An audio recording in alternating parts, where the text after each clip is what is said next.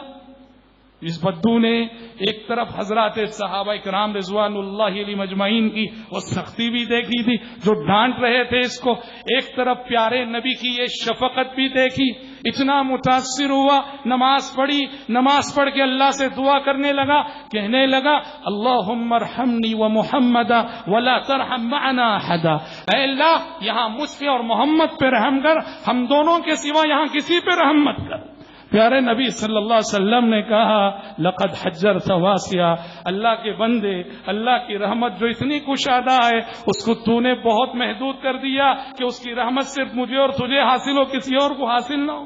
غور کیجئے، پیارے نبی اپنے مثالی طریقے تربیت کے ذریعے سے ایک بدو کے دل میں بھی آپ صلی اللہ علیہ وسلم داخل ہو گئے۔ اسی طرح سے حضرات پیارے نبی کا اسوہ ہمیں سکھاتا ہے تربیت کا اہتمام، تربیت کی فکر کب سے ہونی چاہیے؟ بچپن سے ہونی چاہیے۔ ہم کہتے ہیں نہیں بڑے ہو جانے دو، نوجوان ہو جا، ابھی تو بچہ ہے، ابھی تو لڑکا ہے، ابھی تو جوان ہے، آخر کب تربیت ہوگی؟ شریعت کہتی ہے کہ تربیت کا اہتمام بچپن سے ہو۔ پیارے نبی کا اسوہ بتاتا ہے ہمارے بچے بچے ہیں صحیح، لیکن جب بھی وہ ہمارے سامنے شریعت کے خلاف کوئی کام کرتے ہیں محبت سے انہیں سمجھا جائے، شفقت سے انہیں سمجھایا جائے، پیار سے انہیں سمجھایا جائے. بچے ہیں اس لیے نظر انداز نہ کیا جائے. آج کل دیکھا جاتا ہے چھوٹی چھوٹی بچیوں کو نیم اڑیاں لباس پہنا دیے جاتے ہیں. ابھی تو 7 سال کی ہے، ابھی تو 10 سال کی ہے. نیم اڑیاں لباس جس سے سارا بدن دکھ رہا ہوتا ہے، بچپن ہی سے پہنا کر ہماری بچیوں کی حیا ختم کی جاتی ہے، ان کی شرم ختم کی جاتی ہے. ان کے اخلاق کو بگاڑنے والے پہلے ذمہ دار ان کے ماں باپ ہوتے ہیں، جنہوں نے کہا کہ ابھی تو بچی ہے، ابھی تو بچی ہے، ابھی تو لڑکی ہے، ابھی تو نہیں. بچپن سے ہی پیارے نبی کو دیکھیے، آپ کے سامنے غلطی کرنے والوں میں بچے بھی ہوتے تھے. آپ کبھی بچہ سمجھ کے خاموش نہیں، محبت سے سمجھاتے تھے، شفقت سے سمجھاتے تھے. حسن بن علی رضی اللہ عنہ نواسے رسول، پیارے نبی کے نواسے، پیارے نبی کے ساتھ گزر رہے راستے سے ایک کھجور پڑی ہوئی راستے میں. حضرت حسن چھوٹے سے بچے تھے، کھجور اٹھا لی، اٹھا کے منہ میں رکھ لیا، کھانے لگے. پیارے نبی نے کہا کخ کخ، کہا کہ حسن تھوک دو تھوک دو. پھر کہا کیا نہیں جانتے کہ ہم آل محمد اور آل رسول کے لیے صدقہ حلال نہیں ہے؟ یعنی مطلب یہ ہے ایک احتمال تھا، ایک امکان تھا، ایک چانس تھا.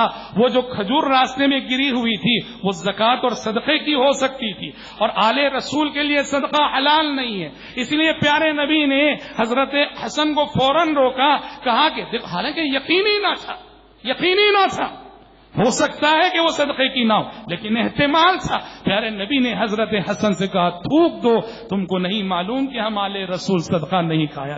آپ نے بچہ ہے نظر انداز نہیں کیا، تھوکنے کے لیے کہا. حضرت عمر بن ابی سلمہ رضی اللہ عنہ کہتے ہیں میں پیارے نبی کے ساتھ دسترخوان پہ بیٹھا ہوا تھا، سب کھا رہے تھے، اور میرا ہاتھ برتن میں کبھی ادھر جا رہا ہے کبھی ادھر جا رہا ہے. یعنی ایک برتن میں کھا رہے تھے سب، ایک خواب اور ایک شین میں جیسے کھاتے ہیں اجتماعی شکل میں، ویسا کھایا جا رہا تھا. تو حضرت عمر بن سلمہ کہتے ہیں چھوٹا سا بچہ تھا، میں کم سن تھا، کم عمر تھا، میرا ہاتھ برتن میں ادھر ادھر جا رہا تھا. پیارے نبی نے کہا یا غلام سم اللہ، کہا کہ یہ بچے سنو، جب بھی کھانا کھاؤ تو بسم اللہ کہہ لو. وَكُلْ مِمَّا يَلِيكَ، برتن میں ادھر ادھر ہاتھ ڈالنا صحیح نہیں. تم جہاں بیٹھے ہو وہاں تمہارے سامنے برتن کا جو حصہ ہے وہاں سے کھاؤ، وہاں ہاتھ ڈالو، بس سب کی جگہ ہاتھ ڈالنا یہ اچھی بات نہیں ہے. تو کم سن صحابہ، چھوٹے بچے، اس طرح ان سے بھی جب بھی بھول ہوتی تھی، غلطی ہوتی تھی، پیارے نبی صلی اللہ علیہ وسلم بڑی شفقت سے سمجھاتے تھے. والدین اگر بچپن سے ہی یہ مربیانہ نظر اپنے بچوں پہ ڈالیں، بچپن سے ہی بچوں کو جہاں بھی خلاف شریعت وہ کام کریں محبت اور شفقت سے سمجھائیں، تو واللہ یہ ان کی تربیت اتنا اثر کرے گی کہ ہمارے بچے جوانی کی دہلیز پہ پہنچتے پوری طرح سے صوم و صلاۃ اور دین کے پابند ہو جائیں گے. اسی طرح سے حضرات ہمارا معاملہ یہ ہوتا ہے، ہمارے سامنے جب بھی کوئی غلطی کرتا ہے ہم فوراً غصے میں آ جاتے ہیں اور اسی غصے کے انداز میں، غصے کے لہجے میں سامنے والے پہ حملہ کرتے ہیں.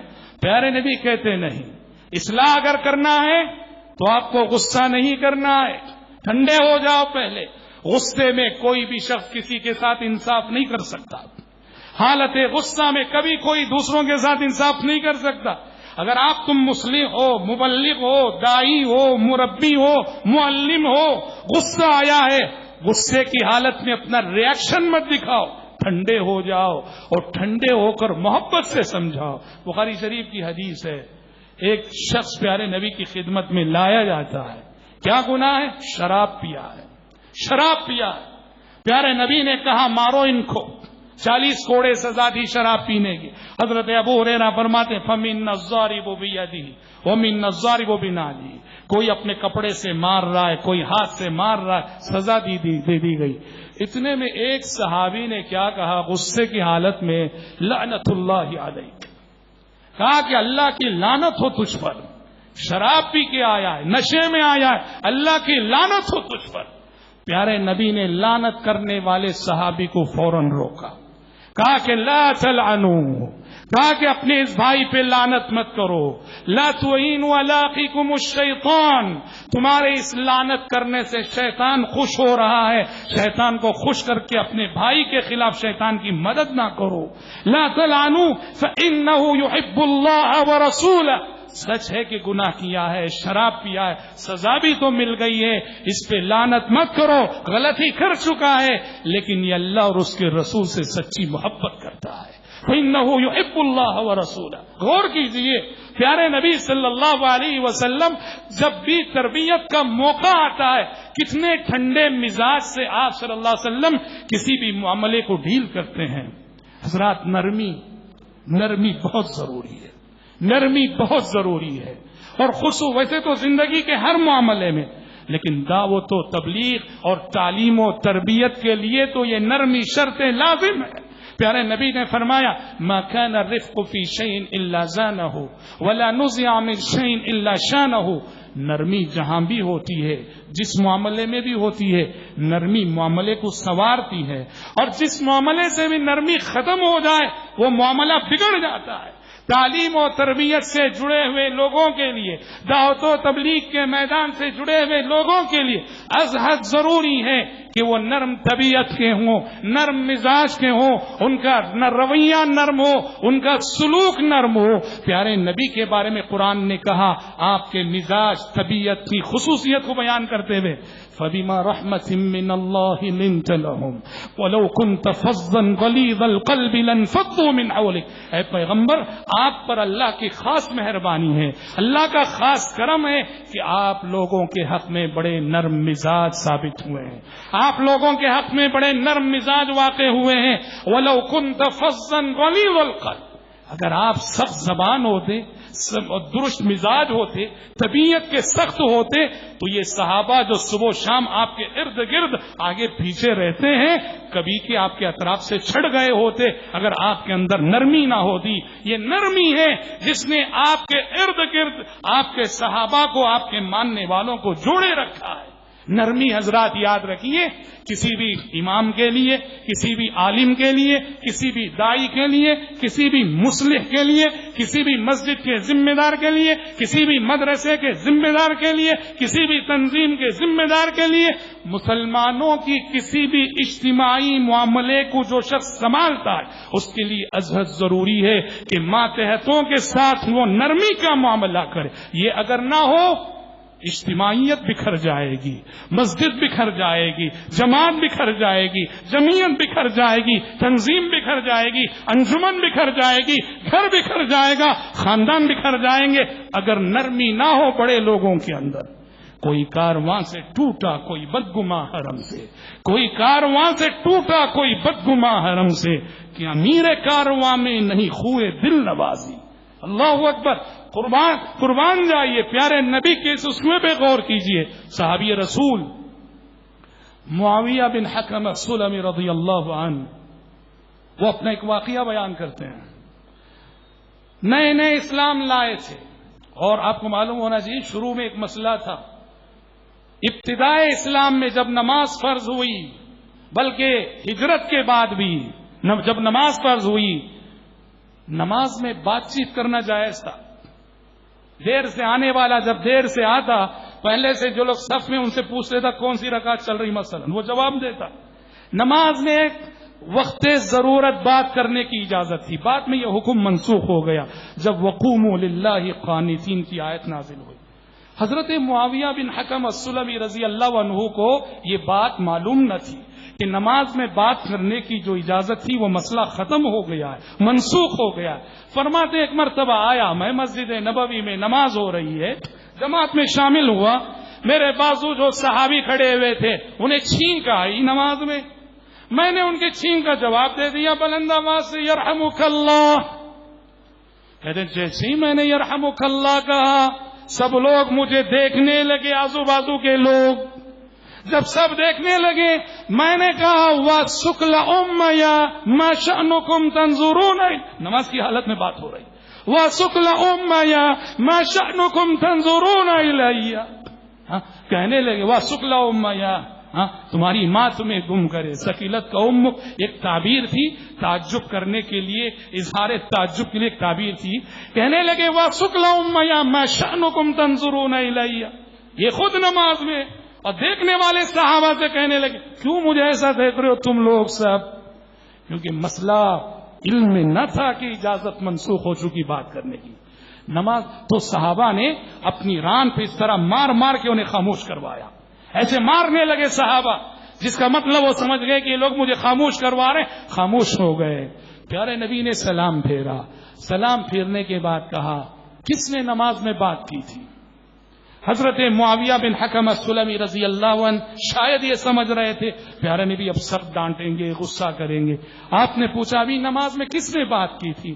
کہتے ہیں واللہ ما رأیت معلما قط قبله ولا بعده احسن من, میں نے زندگی میں آپ سے پہلے اور آپ کے بعد آپ سے بہتر کوئی معلم نہیں دیکھا. میں نے زندگی میں آپ سے پہلے بھی آپ کے بعد بھی آپ سے بہتر کوئی مربی نہیں دیکھا.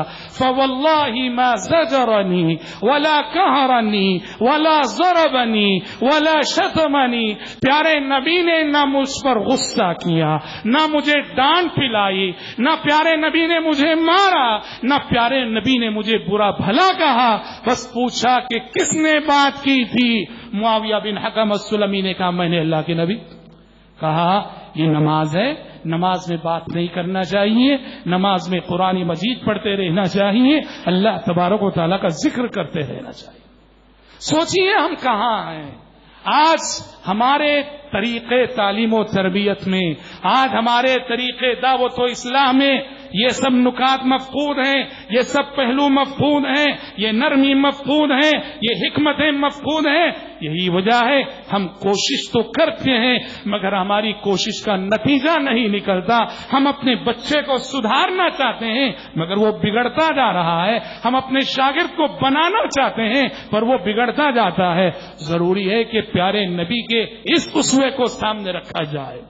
اور حضرات, اسوہ نبوی تعلیم و تربیت کے حوالے سے ایک پیغام ہم سب کو یہ بھی دیتا ہے کہ جو لیڈر قسم کے لوگ ہوتے ہیں, مسجد کے ذمہ دار, مدرسے کے ذمہ دار, امام, خطیب, علماء, ان کا کام صرف یہ نہیں کہ ماتحتوں کو آرڈر کرتے رہے, حکم دیتے رہے, یہ کرو وہ کرو ایسا کرو.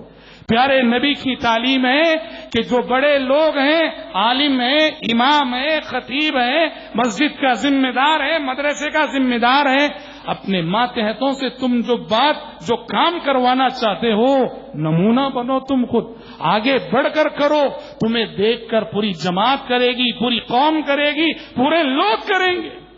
پیارے نبی مسجد نبوی بنانے کی جب بات آئی, ایسا نہیں کہ آرڈر کر کے کونے میں بیٹھے چلو بنتے رہو, نہیں. صحابہ بھی اینٹیں اٹھا رہے تھے, صحابہ بھی پتھر اٹھا رہے تھے, ان کے ساتھ ساتھ پیارے نبی بھی اینٹ اٹھائے جا رہے تھے, پتھر اٹھائے جا رہے تھے. آپ نمونہ بنتے تھے اور آپ کی زبان پہ یہ دعا تھی کہ اللہم لا خیر الا خیر الاخرہ فاغفر الانصار والمہاجرہ. اے اللہ, حقیقی بھلائی تو آخرت کی بھلائی ہے. میرے یہ دونوں صحابہ کے طبقے انصار اور مہاجرین جو آج تیرے دین کے لیے اتنی محنت پڑھ رہے ہیں, اے اللہ انہیں معاف کر دے پروردگار. اور اس واقعے پہ غور کیجئے, مسجد نبوی کے قبلے کی دیوار پر, مسجد نبوی کی قبلے کی دیوار پر پیارے نبی نے دیکھا کسی کا لعاب لگا ہوا ہے, کسی کا بلغم لگا ہوا ہے. غصہ آیا آپ کو, مسجد ہے, قبلہ ہے. نماز میں جب اب قبلے میں لگنے کا مطلب یہ ہوا کسی نے نماز کی حالت میں آگے تھوکا ہے, اور آپ کو معلوم ہے قبلے کی سمت تھوکنا منع ہے. نماز میں تو سخت منع ہے, نماز کے باہر بھی قبلے کی سمت تھوکنا منع ہے. پیارے نبی کو غصہ آیا, قبلے کی دیوار پہ لعاب لگا ہے, بلغم لگا ہے. کیا کیا آپ نے؟ صحابہ سب موجود ہیں, آپ نے یہ نہیں کہا اٹھو صاف کرو, قربان جائیے ان اخلاق پر. آپ خود اٹھے, آپ نے ہاتھ میں ایک چھڑی تھی, آپ نے اپنے دست مبارک سے اس کو صاف کیا, اس دیوار کو, یہ بتانے کے لیے کہ مسجد کی خدمت بڑے شرف کی بات ہے, مسجد کا حمام دھونا بھی بڑے شرف کی بات ہے, مسجد کا باتھ روم دھونا بھی بڑے شرف کی بات ہے. اور وہیں لیڈروں, رہنماؤں, ذمہ داروں کو یہ پیغام دینے کے لیے کہ لیڈر وہ نہیں جو صرف آرڈر کرتا ہے، لیڈر وہ ہے جو آگے بڑھ کے دکھاتا ہے، آگے چل کے دکھاتا ہے، آگے بڑھ کے کر کے دکھاتا ہے، اور لوگ اس کو دیکھ کر جو ہے کرتے ہیں۔ یہ کامیاب قیادت کی علامت ہوتی ہے۔ اسی طرح سے حضرات، پیارے نبی صلی اللہ علیہ وسلم کے طریقے تعلیم اور تربیت کا ایک پہلو یہ بھی ہے کہ دیکھو کبھی کبھار صرف زبانی طور پہ کہنے سے سامنے والے کو بات سمجھ میں نہیں آتی۔ آپ چاہتے ہیں کہ بات اچھی طرح سمجھے، ضروری ہوتا ہے کہ کچھ وسائل استعمال کریں۔ آپ صلی اللہ علیہ وسلم ایسے بعض معاملات میں جہاں آپ ضروری سمجھتے تھے، زبانی تعلیم نہیں دیتے۔ کسی نے کوئی سوال کیا، آپ پریکٹیکل طور پہ وہ کر کے دکھاتے۔ ایک صحابی آئے، آ کے کہا یا رسول اللہ، اللہ کے نبی، نماز کے اوقات کے بارے میں بتائیے کہ نماز کب پڑھنا ہے، کس نماز کا کیا وقت ہے۔ اب آپ کو معلوم ہے ہر نماز کا ایک اول وقت ہے، ایک آخری وقت ہے۔ فجر، ظہر، عصر، مغرب، عشاء، ایک اول وقت ہے جہاں سے نماز کا وقت شروع ہوتا ہے، ایک آخری وقت ہے جہاں نماز کا وقت ختم ہوتا ہے۔ اب اگر پیارے نبی چاہتے تو زبانی طور پہ بتا دیتے کہ ہاں طلوع فجر صادق کے بعد فجر پڑھنا، اور طلوع آفتاب تک اس کا وقت ہے، سورج جیسے ہی طلوع ہوا فجر کا وقت ختم ہے، جیسے ہی زوال ہوا ظہر پڑھنا، یہاں تک کہ اس کا ہر چیز کا سایہ اس کے مثل ہو جائے۔ زبانی کہتے تو بات سمجھ میں نہ آتی۔ سائل نے کہا مجھے نماز کے اوقات بتائیے، پیارے نبی نے کہا ٹھیک، میرے ساتھ رہو، میرے ساتھ رہو۔ اب پیارے نبی نے اس سائل کو سمجھانے کے لیے، نماز کے اوقات بتانے کے لیے، آپ صلی اللہ علیہ وسلم نے پہلے دن ہر نماز اول وقت میں پڑھی، فجر اول وقت میں، ظہر اول وقت میں، عصر اول وقت میں، مغرب عشاء اول وقت میں، اور دوسرے دن آپ نے ہر نماز آخری وقت میں پڑھی۔ پڑھنے کے بعد کہاں ہے سائل جس نے نماز کے اوقات کے بارے میں پوچھا تھا؟ ادھر آؤ۔ کہا کہ یہ جو کل اور آج کے اوقات تم نے دیکھے نا، یہی نماز کے اوقات ہیں۔ کل جن اوقات میں نماز پڑھی گئی وہ نماز کا اول وقت ہے، اور آج جن اوقات میں نماز پڑھی گئی یہ نماز کا آخری وقت ہے۔ زبانی طور پہ بتایا نہیں، آپ نے پریکٹیکل طور پہ کر کے دکھایا، اس لیے کہ بسا اوقات زبانی طور پہ 100 مرتبہ کہنا اور پریکٹیکل طور پہ 1 مرتبہ کر کے دکھانا دونوں برابر ہوتا ہے۔ جب وہ آیت نازل ہوئی وَأَنَّ هَذَا صِرَاطِي مُسْتَقِيمًا فَاتَّبِعُوهُ وَلَا تَتَّبِعُوا السُّبُلَ فَتَفَرَّقَ بِكُمْ عَنْ سَبِيلِهِ، کہ میرا سیدھا راستہ ایک ہی ہے، اس سیدھے راستے پہ چلو، اور سارے راستے جو ہیں ان پہ نہ چلو، یہ اور سارے راستے شیطانی راستے ہیں جو تمہیں اللہ کے راستے سے بہت دور کر دیں گے۔ اس آیت کو سمجھانے کے لیے پیارے نبی نے کیا کیا؟ آپ نے صحابہ کو سمجھانے کے لیے زمین پہ ایک لکیر کھینچی، زمین پہ ایک لکیر کھینچی، سیدھی لکیر، اور اس سیدھی لکیر کے دائیں اور بائیں کچھ اور لکیریں کھینچی، کھینچ کے کہا دیکھو یہ جو سیدھی لکیر ہے نا، یہ اللہ کا راستہ ہے جو جنت کی طرف لے جاتا ہے، اور یہ جو دائیں اور بائیں جو راستے ہیں نا، یہ شیطانی راستے ہیں۔ ان راستوں میں سے ہر راستے پر ایک شیطان بیٹھا ہوا ہے جو ان راستوں سے گزرنے والوں کو اپنے راستے کی طرف بلا رہا ہے، لہذا اس سیدھے راستے پر سیدھے چلے جاؤ۔ آپ نے دیکھو باقاعدہ نقشہ چھڑا کر سمجھایا۔ تو یہ خصوصاً اساتذہ اسکولوں میں، کالجوں میں، مدرسوں میں ان کو یہ پہلو سامنے رکھنا بہت ضروری ہوتا ہے کہ بعض چیزیں سمجھانے کے لیے فجر صادق کیسے ہوتی ہے، فجر کاذب کیسی ہوتی ہے، صرف آپ زبانی طور پہ کہنے سے سمجھ میں نہیں آئے گا۔ صبح لے جا کے بچوں کو دکھانا فجر کاذب یوں ہوتی ہے دیکھو، فجر صادق یوں ہوتی ہے دیکھو، پریکٹیکل طور پہ یہ آپ صلی اللہ علیہ وسلم کی سنت تھی، یہ آپ صلی اللہ علیہ وسلم کا طریقہ تھا۔ حضرات جیسا کہ میں نے کہا، ایک مثالی طریقے تربیت، ایک مثالی نظام تربیت، پوری انسانی تاریخ کے کامیاب سے کامیاب تر مربی آپ صلی اللہ علیہ وسلم، پوری انسانی تاریخ کے کامیاب سے کامیاب تر معلم آپ صلی اللہ علیہ وسلم، اور پوری انسانی تاریخ کے کامیاب سے کامیاب مصلح آپ صلی اللہ علیہ وسلم، اور پوری انسانیت کے کامیاب سے کامیاب داعی اور مبلغ آپ صلی اللہ علیہ وسلم۔ ضروری ہے ہم جو پیارے نبی کے طریقے پہ چلنا چاہتے ہیں، دعوت و اصلاح اور تعلیم و تربیت میں سیرت نبوی کے ان پہلوؤں کو اپنے سامنے رکھیں۔ دعا ہے رب العالمین سے اللہ تعالیٰ مجھ کہنے والے کو اور آپ سب سننے والوں کو زندگی کے ہر شعبے میں اللہ تعالیٰ، اور خصوصاً تعلیم و تربیت، دعوت و اصلاح کے میدان میں پیارے نبی کے اس اسوے کو عملی طور پر اپنانے کی توفیق اللہ ہم سب کو نصیب فرمائے. آمین. بارک اللہ لنا ولکم فی القرآن العظیم ونفعنا وإياكم بما فيه من الآيات والذكر الحكيم. إنه تعالى جواد كريم ملك بر رؤوف رحيم رب حكيم.